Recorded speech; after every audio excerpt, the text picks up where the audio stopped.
प्यारे बच्चों, जैसा कि इससे पूर्व की जो कक्षाएं थी उसमें हमने गैस्ट्रुलेशन के बारे में अध्ययन किया।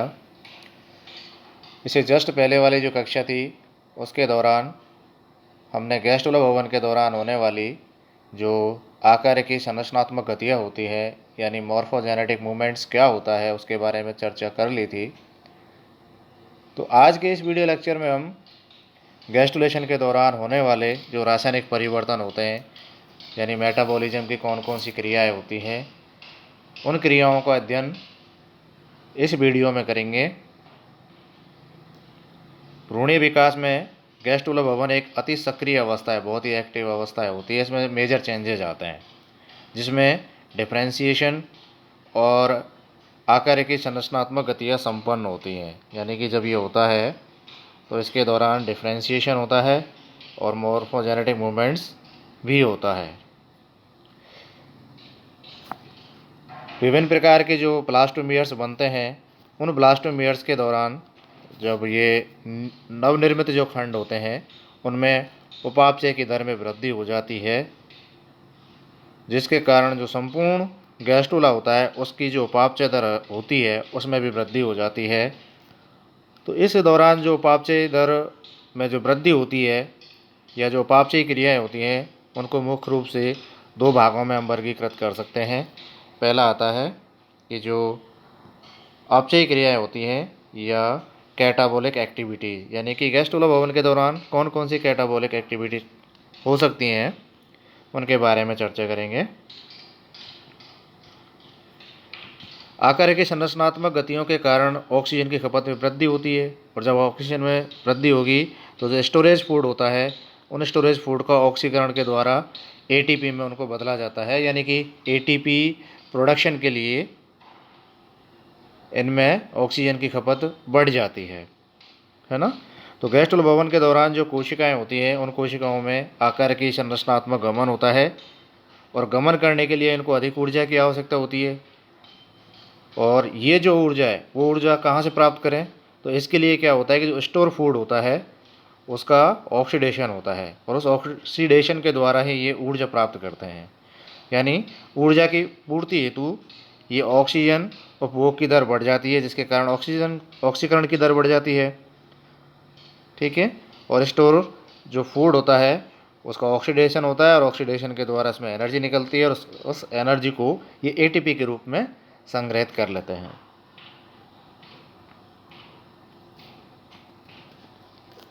यानी कि कौन सी क्रिया ज़्यादा होती है, जैसे कि कैटाबॉलिक जो एक्टिविटी है उसमें पहली क्रिया आती है भाई कि ग्लाइकोजन का ऑक्सीडेशन कैसे होता है ना। ऑक्सीडेशन ऑफ ग्लाइकोजन कैसे होता है इसके बारे में देखते हैं।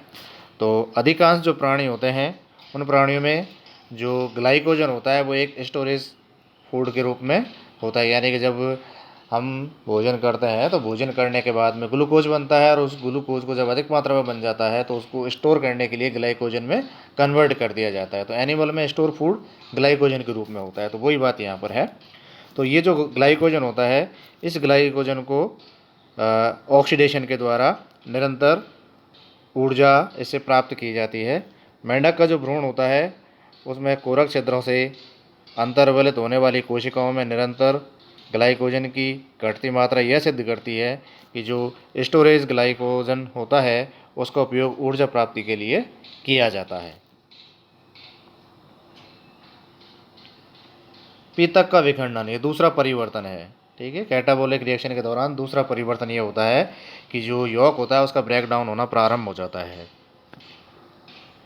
तो जो अतिपीतकी और मध्यपीतकी जो अंडे होते हैं उनके परिवर्तन के दौरान ऊर्जा प्राप्ति के लिए जो यौग होता है उसका विखंडन होना प्रारंभ हो जाता है गैस्ट्रुलेशन के दौरान।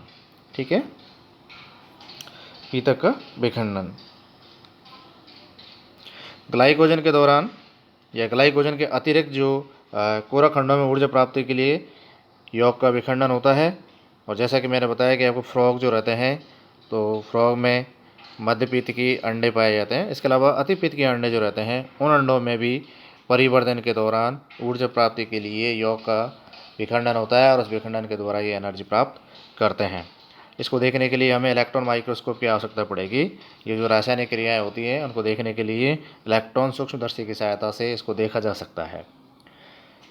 बी, दूसरे नंबर की जो उपापचयी क्रिया है वो होती हैं एनाबॉलिक एक्टिविटीज़, यानी कि उपचयी क्रिया है एनाबॉलिक एक्टिविटीज़। तो देखते हैं कि कौन कौन सी एनाबॉलिक एक्टिविटीज़ गैस्ट्रुलेशन के दौरान होती हैं। जैसा कि पूर्व में हमने बताया कि गैस्ट्रुला भवन के दौरान जो भ्रूणी है वृद्धि नहीं होती है, परंतु जब कोशिका विभाजन निरंतर होता रहता है तो जिससे कोशिका द्रव्य जो पदार्थ होते हैं उनमें केंद्रीय अम्ल और जो प्रोटीन होते हैं उनका निरंतर संश्लेषण होता रहता है, सिंथेसिस होता रहता है। यानी कि जैसे जैसे सेल डिवीजन होता जाता है तो उस सेल डिवीजन के दौरान प्रोटीन भी बनती है, नई प्रोटीन का निर्माण होता है, नए न्यूक्लिक एसिड्स का निर्माण होता है, यानी डीएनए आरएनए का निर्माण होता है, तो उनका संश्लेषण इनके दौरान अधिक होता है। तो केंद्रीय अम्लों का संश्लेषण होता है तो उस दौरान क्या परिवर्तन होता है देखते हैं कि प्रत्येक जो कोशिका होती है उसके विभाजन के दौरान जो न्यूक्लिक एसिड्स होते हैं उनका निरंतर संश्लेषण होता रहता है और गुणसूत्रों के द्विगुणन के कारण, या द्विगुणन जब होता है तो यानी डीएनए का रेप्लिकेशन होता है, और आणविक स्तर पर गैस्ट्रुला भवन की शुरुआत का पता भी डीएनए आधारित आरएनए के यानी आरआरएनए के अणुओं के संश्लेषण से लगाया जाता है। अर्थात गैस्ट्रुला भवन के शुरुआत में ही डीएनए से आरआरएनए का प्रतिलेखन ट्रांसक्रिप्शन होने लगता है। गैस्ट्रुला भवन के दौरान जो नए एमआरएनए व टीआरएनए होते हैं उन अणुओं का भी संश्लेषण होने लगता है। इस प्रकार डीएनए होता है, डीएनए के साथ साथ आरआरएनए, टीआरएनए और एमआरएनए इनका संश्लेषण भी होना प्रारंभ हो जाता है। प्रोटीन संश्लेषण, गैस्ट्रुला भवन के दौरान प्रोटीन संश्लेषण की दर में वृद्धि हो जाती है और इस समय विशिष्ट प्रकार के प्रोटीनों का संश्लेषण होता है। प्रोटीन संश्लेषण के लिए जो आवश्यक पदार्थ होते हैं वो कहाँ से प्राप्त किए जाते हैं? पीतक से प्राप्त किए जाते हैं। यानी कि प्रोटीन सिंथेसिस के लिए गैस्ट्रुलेशन के दौरान यॉक से उन प्रोटीन्स का उनको ग्रहण किया जाता है। टिडमैन तथा टिडमैन ने 1954 में ये बताया कि जो ट्राइट्यूरस होता है, एक प्रकार का न्यूट होता है, सैलामेंडर न्यूट, के भ्रूण में प्रोटीन संश्लेषण की दर में 5 गुना वृद्धि हो जाती है। ठीक है, गैस्ट्रुलेशन के दौरान प्रोटीन सिंथेसिस की जो दर होती है वो 5 टाइम्स ज़्यादा हो जाती है।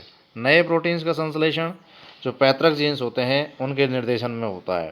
ठीक है, और ये जो जीन्स होते हैं गैस्ट्रुला भवन के समय से ही ये एक्टिवेट हो जाते हैं, सक्रिय हो जाते हैं। काफ़ी बार एग्जाम में भी पूछा जाता है कि जीनों का सक्रियण कब होता है, तो गैस्ट्रुलेशन जो होती है क्रिया उसके दौरान इनका संश्लेषण होना या एक्टिवेशन होना स्टार्ट हो जाता है। एम्फीबियन और जो सी अर्चिन होती है उनके गैस्ट्रुला में भी एंटीजेंस प्रोटीन पाए जाते हैं जो कि एंटीबॉडी के निर्माण को प्रेरित करने में सक्षम होते हैं। यानी कि इसमें एंटीजेंस प्रोटीन होती हैं वो उन कोशिकाओं को एंटीबॉडी बनाने के लिए प्रेरित करती हैं। इस तरह के जो एंटीजन होते हैं वो प्रोटीन गैस्ट्रुला अवस्था से पहले नहीं पाए जाते हैं। ये सिर्फ गैस्ट्रुला भवन के दौरान ही बनते हैं, उससे पहले इनका निर्माण नहीं होता है। तो इस प्रकार हमने देखा कि जो गैस्ट्रुलेशन की क्रिया होती है उसके दौरान आकार की संरचनात्मक गतियाँ होती हैं जिसके कारण ऑक्सीजन की खपत में भी वृद्धि हुई, एटीपी बनता है, एटीपी के द्वारा ऊर्जा प्राप्त होती है और जो स्टोरेज ग्लाइकोजन होता है उसकी मात्रा धीरे धीरे घटने लगती है। अंडों में यॉक जो होता है उसका विखंडन होने लगता है। साथ ही साथ डीएनए का रेप्लिकेशन और ट्रांसक्रिप्शन जैसी क्रियाएं होती हैं और एमआरएनए, टीआरएनए और आरआरएनए का संश्लेषण होने लगता है। ठीक है, प्रोटीन संश्लेषण में वृद्धि होती है और इसके अलावा बताया कि जो एंटीजेंस होते हैं वो भी पाए जाते हैं और वो एंटीजेंस एंटीबॉडी के निर्माण को प्रेरित करने का कार्य करते हैं। तो ये महत्वपूर्ण परिवर्तन है जो कि गैस्ट्रुलेशन की क्रिया के दौरान संपन्न होती हैं, जिनको हम मेटाबॉलिक रिएक्शन यानी एनाबॉलिक और कैटाबॉलिक दोनों में विभक्त करके इसका अध्ययन करते हैं।